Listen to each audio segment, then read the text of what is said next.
The DNA of a Lotus is agility, performance, to be fast, to be competitive.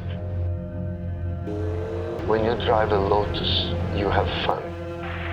Emerson Fittipaldi, the youngest ever individual world champion.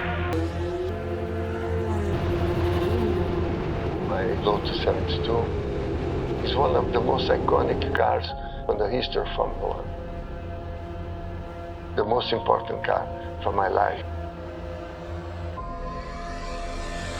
From racing to street car, there is a relationship.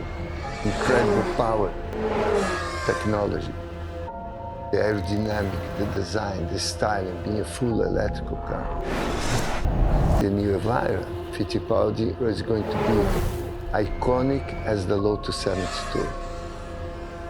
After 50 years, with all the world championships, the Lotus history, determination to have my name on the car with all our history together is an honor for me.